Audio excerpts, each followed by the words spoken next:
What is a SmackNPie? SmackNPie here, and welcome back to another video on the channel. Welcome to two-part series here on the channel. Freaking finally we're doing a theory video just like good old days as we get closer to chapter 4. Recently a bombshell dropped on all of our butts by Vincent Livingston and Galactic Entertainment in newly released Duckies Enhanced for YouTubers, which everyone will get to experience when chapter 4 drops.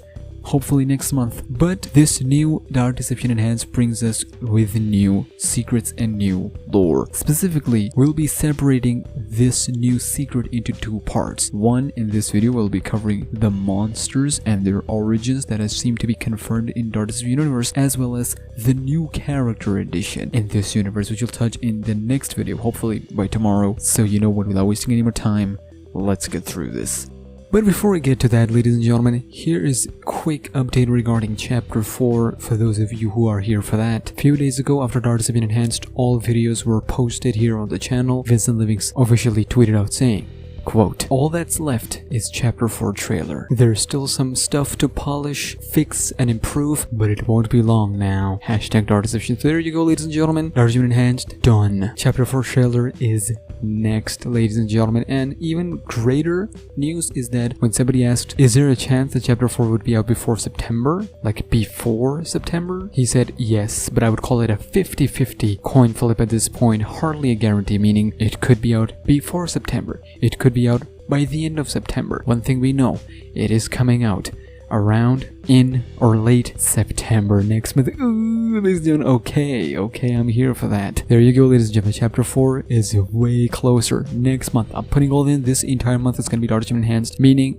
we might be getting Chapter 4 trailer very soon. Now let's get back to the story at hand.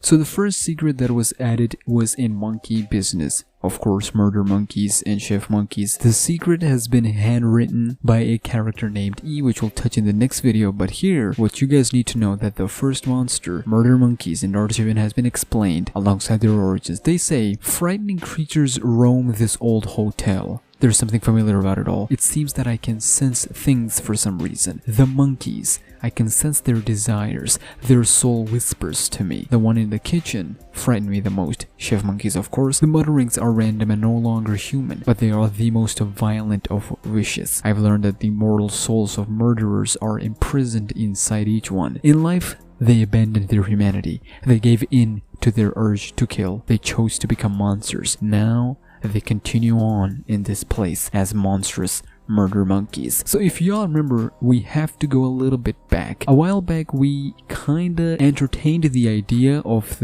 all these portals and this Dark Deception playing as Duckies, kinda sorta afterlife and 9 circles of hell. I'm not gonna go much into it because there seems to be some contradictions as to the monsters themselves, as well as the circles of hell, specifically Dante's literatures such as Dante's Inferno, but there will be some parallels drawn to that. I don't think they're completely similar to each other, but there's some parallels being drawn from that specifically. But coming back to the topic at hand, if this is an afterlife, it would make sense for our protagonist and this mysterious character E to come across some souls who are trapped eternally as they're suffering for their horrific crimes when they were alive. Here, for murder monkeys specifically, it is now explained that these were the murderers. They are the most violent ones of humanity. They have abandoned their humanity and they gave in to their urge to kill. They became monsters, and these souls are now trapped in these literal embodiments of said murder. And that is why the chanting, the muttering of these murder monkeys,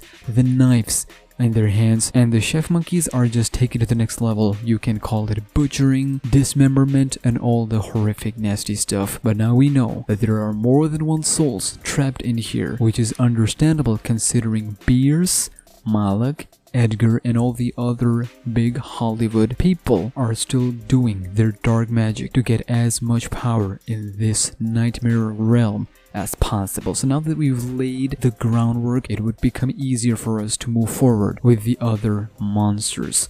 All you guys need to know is that these souls are of people who represent and embodied these horrible attributes and then became these monsters. Their souls trapped inside these monsters eternally, so they're kinda sorta in hell, not really stuck in the afterlife through black magic. Not only are they suffering for their crimes, but also they are being used by the devil to do his dirty work. That is next level darkness. I don't mess with it. Why am I even covering on the channel? The next one, it might be the most personal one in terms of all the monsters, because it is the only singular character / monster, and that is none other than Agatha. Again, in one of the secret rooms, a note written by the mysterious character E, they explained, "It's not like the hotel, it's much worse. I sense there is only one voice here, and it is terrifying. Her appearance is that of a child. But that is no child. It didn't take her long to discover that I could see her. She purposely let me look deeper. I wish that I had not, because what I saw was unbearable. Sometimes something so horrible happens to a child that their soul becomes corrupted by rage and sadness. When that happens, an evil child's spirit is born from that suffering. This one's name is Agatha.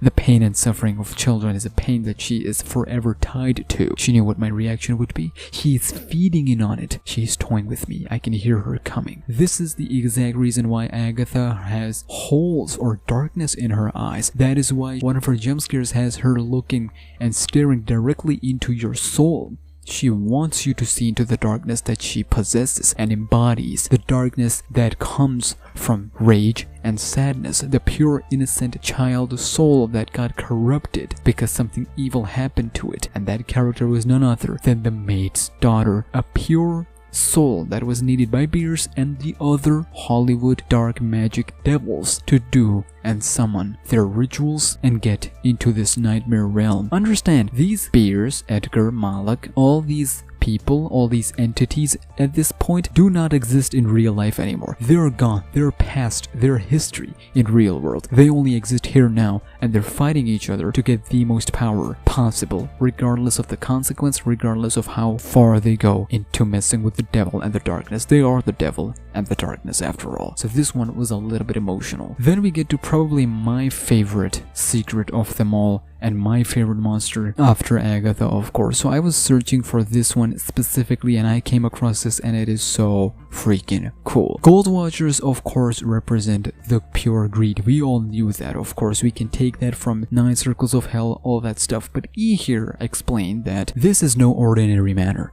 The sheer amount of gold here reminds me of the story of King Midas. Many must have been seduced and led to their deaths by it. The cursed soul of men, corrupted by greed, are drawn to this place. In life, they only valued wealth. Now they're encased in this very gold that they so loved, burning in it for eternity, a fitting end for them. All that remains is a ruthless golden golem. Each one is driven to kill anyone that might enter to steal their lord's precious treasures. I have decided to refer to them as Gold Watchers.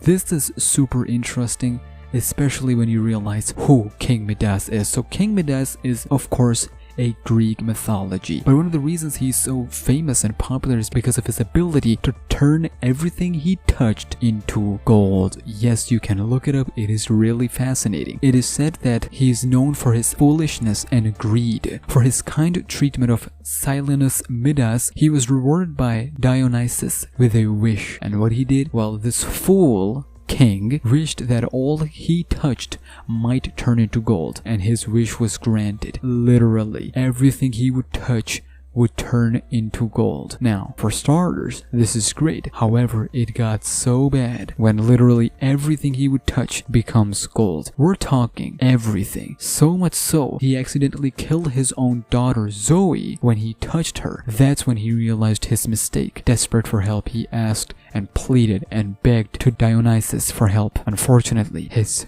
greed and foolishness became the cause of his death when he died of starvation, because even his food and wine would turn into gold when he touched that. That is one of the nastiest way to die. Freak you, King Midas. That's what you get for being greedy and foolish, and this is exactly what Gold Watchers represent. Of course, Gold Watchers here only represent the greed, but this is the extent we're talking about. Yo, Vincent Lemmings, what have been you reading? How do you research your stuff? That is some nasty stuff. Then we get to sewers, and most specifically, Duckies. Now, Duckies, of course, are in this abandoned sewers, and E here explains it perfectly.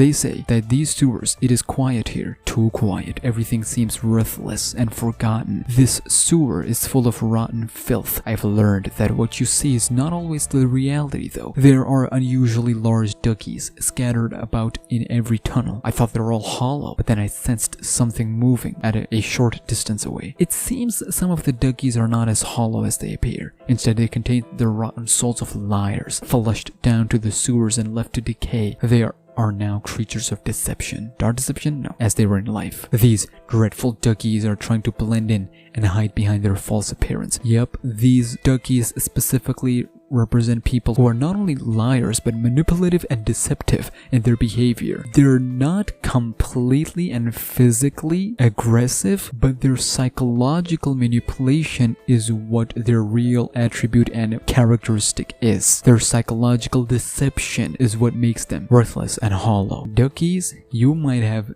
one of the most deepest lore considering your design. I don't like you. Get them out of here, chief. And finally, we're talking about clowns. Vincent Livings had a field day when talking about the origins behind Crazy Carnival, specifically the clowns, because our mysterious character E has something very interesting to say. They say, I don't like clowns. I can already sense there are a lot of them here. I know their soul type. They are the wretched people that like to troll. They spend their life antagonizing and provoking others with a twisted pride. The actions of small-minded cowards causing misery to others was just a source of amusement for them. Now, they're cursed to exist as the twisted little clown gremlins that they always were, one of many and eternally part of the circus. This explains why clowns are now bald, because Vincent Living see trolls as these little clown gremlins who are also bald. Perfect picture, Vince. But no, seriously, that explains a lot for all these monsters. But one thing that has been bothering me, I know a lot of people are really want to connect this with 9 circles of hell. We know it as limbo, lust, gluttony, greed, anger, heresy, violence, fraud, and treachery, and we can connect each monster with each one of them. Even Beers counts 9 portals. Even though there are 10 portals, there are parallels here, there are parallels there. We can contradict, we can argue and all that. Personally, I think it is better if we just treat each monster as its own, because one question specifically raises after all this is that when Beers is mentioned, what is your connection to this place? It automatically makes you assume, and with the new addition of E, mysterious character Evelyn, in the story, it makes you question, are these all our nightmares? Because if it is our nightmares, what the heck are all these soul shards doing, and most specifically, why is E on the same journey as us? Well, ladies and gentlemen, I have the answer to that, which we'll explain in part 2, but TLDR, that'll go into more details later, is that when Malak said, I am bringing your worst nightmares with you, he's not talking about worst nightmares as in my specific worst nightmare, or your specific worst nightmare. He's talking about humanity's worst nightmares. These greed, murder, deception, violence, lust, all these are literally everybody's nightmare. All these attributes and characteristics are kind of sort of monsters in each of us. It is we as person who control it, making sure we don't cross that path. And people do. They face the law. And that's all I have to say for the time being. Part 2 is gonna go crazy as we'll dive deep into Evelyn, aka E. What's her story? What is her connection with the Duckhauser and Beers? What is she doing here? I think I've got the answer to that. Exposing and explaining the entirety of Dark Deception, so much so as predicting the ending of this game. Make sure you're subscribed and notifications on for part 2. Follow me to join SmackNPie. I'll see you in the next one.